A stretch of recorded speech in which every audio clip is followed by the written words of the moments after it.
আজ কলেজে আমার প্রথম দিন, তাই রেডি হয়ে নাস্তা করার জন্য নিচে গেলাম। আম্মু, বাবা আর আপু কোথায়? তোর বাবা অফিসে গেছে আর তোর আপুর ক্লাস আছে, তাই তাড়াতাড়ি চলে গেছে। মাই ডিয়ার মা, এখন নাস্তা দাও। কলেজে যাবে ভালো কথা, কিন্তু আমার কানে যেন কোনো বিচার না আসে। আম্মু, আমি কি সবার মতো নাকি যে কলেজে গিয়ে এমন কাজ করব যাতে তোমার কাছে বিচার আসে? আমি অনেক ভালো ছেলে। আসলে স্কুলে থাকলে অনেক ঝগড়া করতাম।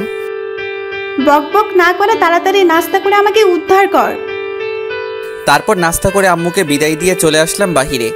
বন্ধুদের সাথে কলেজে গেলাম, কিছুক্ষণ আড্ডা দিয়ে চলে এলাম বাড়ি। বিকালে গেলাম মাঠে ক্রিকেট খেলতে। খেলা শেষ করে বাড়িতে এসে শুয়ে পড়লাম আর ফেসবুকে ঢুকলাম। কয়েকজনের সাথে চ্যাট করলাম, তারপর ফোনটা রেখে চা খেয়ে বসলাম টিভির কাছে। এরই মাঝে কল আসলো। হ্যাঁ দোস্ত, বল। কিরে শালা, রাতে না তোর আমার বাড়িতে আসার কথা? কাল আসবো, এখন রাত, খেলা দেখতেছি। ওকে, সকালে কলেজে দেখা হবে। আগে পরিচয়টা দেওয়া যাক। আমি ওবায়দুল ইসলাম, ইন্টার ফার্স্ট ইয়ারের ছাত্র। আমরা দুই ভাই এক বোন। বাবা মা নিয়ে আমাদের ছোট সংসার। এতক্ষণ যার সাথে কথা বললাম সে হচ্ছে আমার বন্ধু আলামিন। এবার গল্পে যাওয়া যাক। মা ডাকছে খেতে, গিয়ে টেবিলে বসলাম। তোর ভাইয়ের জন্য একটা মেয়ে দেখছি, এবার আসলে তোর ভাইয়াকে বিয়ে দেব। মেয়ে কি করে, দেখতে কেমন? এবার ইন্টার সেকেন্ড ইয়ারে পড়ে আর দেখতে অনেক সুন্দর। তাহলে দিয়ে দাও। খাওয়া শেষ করে রুমে গিয়ে ঘুমালাম। সকাল 8টা বাজে। মায়ের ডাকে ঘুম ভাঙলো। উঠে ফ্রেশ হয়ে নাস্তা করলাম, তারপর কলেজে গেলাম। একটা ক্লাস করে বন্ধুদের সাথে আড্ডা দিতে লাগলাম।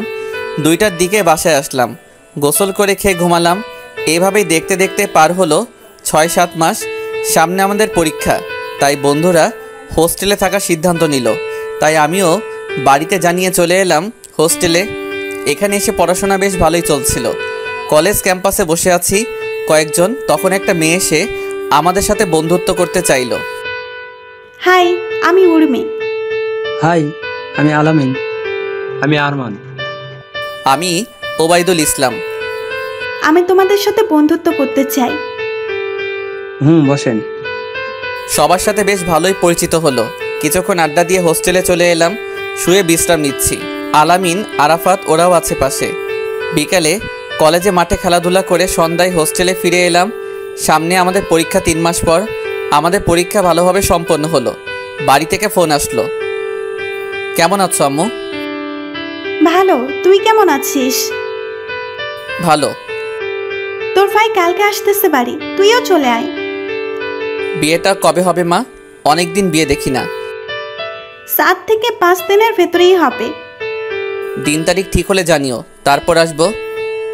তুই দেখবি না মেয়েকে? না মা, বিয়ের পরে দেখবো ভাবিকে। পরীক্ষা তো শেষ, আসলে সমস্যা কি? কয়েকদিনের জন্য ঘুরতে যাব, তাই আসবো না এখন। আচ্ছা তাহলে যা, সাবধানে যাবি। কথা শেষ করে ফোন রেখে দিলাম। সব বন্ধুদের সাথে ঘুরতে গেলাম জাফলংয়ে। সেখানে রয়েছে ইন্ডিয়া বর্ডার ও অনেক সুন্দর জায়গা। ছোট বড় পাহাড় রয়েছে, পার্ক, আরও অনেক সুন্দর সুন্দর দৃশ্য। 2-3 দিন অনেক মজা করলাম।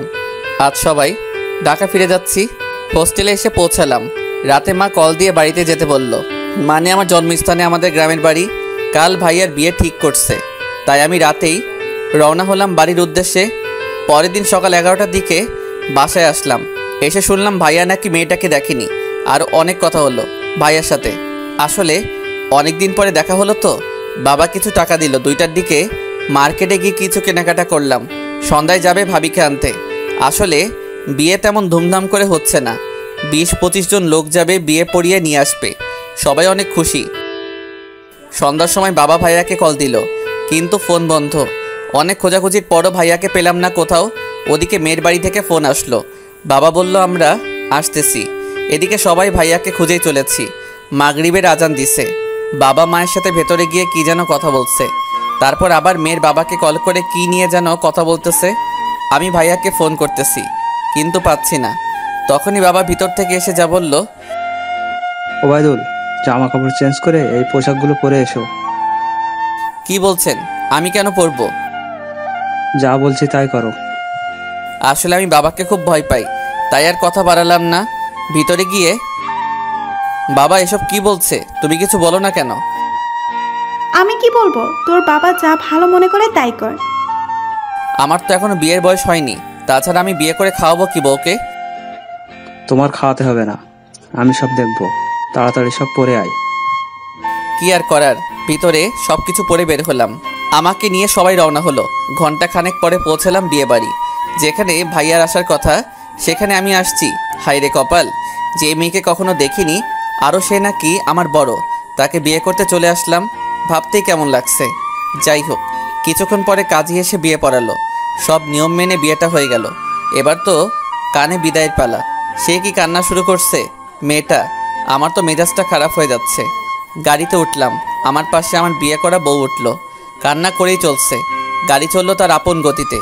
আমাদের কোনো কথা হয়নি বা দেখা হয়নি। সে শুধু কেঁদেই যাচ্ছে। অনেকক্ষণ কান্নার পরে থামলো সে। ইতিমধ্যে বাড়িতে এসে গাড়ি থামলো। সবাই তো বউকে নিয়ে ব্যস্ত। আমি যে শালা এই বাড়ির ছেলে মনেই হচ্ছে না। মনে হচ্ছে আমি ফুটপাতের আতর বিক্রেতা। বাহিরে গিয়ে একটা দোলনায় বসে আছি, ভালো লাগছে না কিছু। শালার বন্ধুদেরকেও বলার সময় পাইনি বাবার ভয়ে। না জানি জানতে পারলে কি করবে। 11টা বেজে গেছে। তখন একটা ভাবি এসে ডাকলো। তোমাকে চাচ্ছু ডাকে, তাড়াতাড়ি যাও। যাচ্ছি বলে হাঁটা দিলাম। এই শোনো, সাবধানে বিড়াল মাইরো, সে নাকি তোমার বড়। কিসের বিড়াল? কি বলছেন এসব? ন্যাকা, যাও, বউ শিখিয়ে দিবে। তারপর গেলাম বাড়ির ভিতরে। নতুন বউকে ঘরে রেখে বাইরে থাকাটা ভালো না, ঘরে যাও। ধুর, আর ভালো লাগে না। চলে গেলাম রুমে। ও মা! রুমে ঢুকতেই বউ এসে পায়ে সালাম দিতে লাগলো। আমি একলাপে সোফায় গিয়ে বসলাম। কি করছেন এসব? আপনি আমার থেকে বড়। স্বামীর পায়ে সালাম করতে হয়।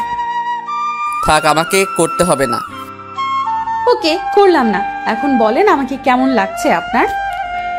কি কেমন লাগছে? আমি তো আপনাকে দেখিনি। দেখেন তাহলে। আপু আপনি? তুমি এখানে? খাইছে রে, ও আমাদের কলেজের বড় আপু। আসলে একদিন মজা করে আপুকে আই লাভ ইউ বলছিলাম, সেই আমার বউ। আমি বের হয়ে যাব তখনই আমার জামার কলার ধরে বলল, কই যাও আমাকে রেখে? আপু ভুল হয়ে গেছে আমার, মাফ করে দেন না। তুমি তো আমার স্বামী, মাফ করব রাতে। আসো এখানে। নীলা, মানে আমার বউয়ের নাম নীলা। তারপর গেলাম খাটে। তোমার ভাইয়াকে আমার অনেক পছন্দ ছিল, কিন্তু তোমাকে আমার একটুও পছন্দ হয়নি।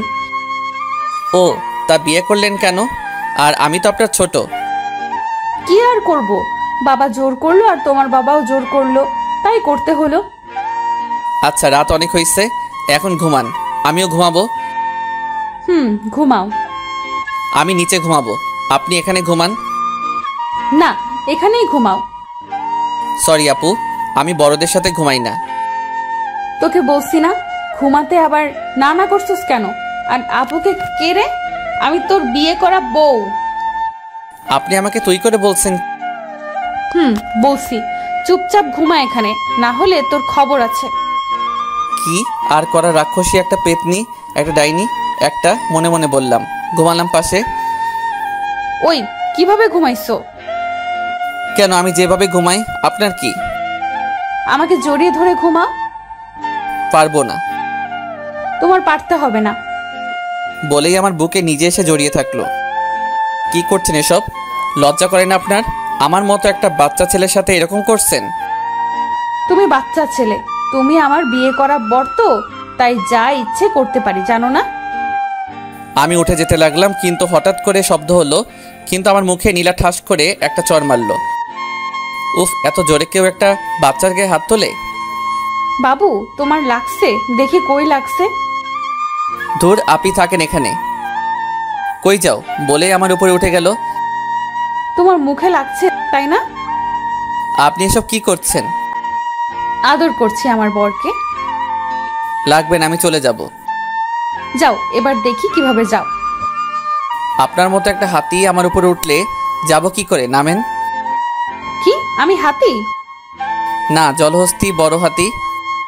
দাঁড়াও, দেখাচ্ছি মজা। এতক্ষণ কেউ কামড় দেয়? আপনি তো আমাকে মেরে ফেলছিলেন, কিন্তু অনেক মজা লাগছিল।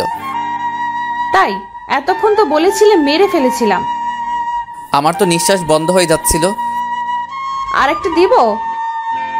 দেন দেখি। না, আর দেব না। এবার পারলে নিজে দাও। আমি আস্তে আস্তে নীলার ঠোঁটের কাছে নেমে গেলাম। দেখি নীলার ঠোঁট কাঁপছে। দিলাম আলতো করে একটা কপালে চুমু দিলাম। নীলার নিঃশ্বাস গভীর হয়ে যাচ্ছে। তারপর আলতো করে ওর ঠোঁটে কিস করলাম। এরপর নীলা আমাকে পাগলের মতো আদর করতে লাগলো। অনেক আদর দিল নীলা। না, তোমাকে দিয়ে কিচ্ছু হবে না। সত্যিই তুমি বাচ্চা ছেলে। কেন, আমি কি করলাম? তুমি পারো না কিছু। কি পারি না? জানি না বলেই মুখ লুকালো আমার বুকেই। তারপর জড়িয়ে ধরে ঘুমিয়ে গেলাম। সকালে ঘুম থেকে উঠে ফ্রেশ হয়ে টেবিলে আসলাম খেতে। তখন ভাবি বলল, এরপর কি হয়েছে জানতে চাইলে সাবস্ক্রাইব করে পাশে রাখা বেল আইকনটি বাজিয়ে রাখুন পরবর্তী পার্ট মিস না করতে চাইলে। ধন্যবাদ সবাইকে আমাদের পাশে থাকার জন্য।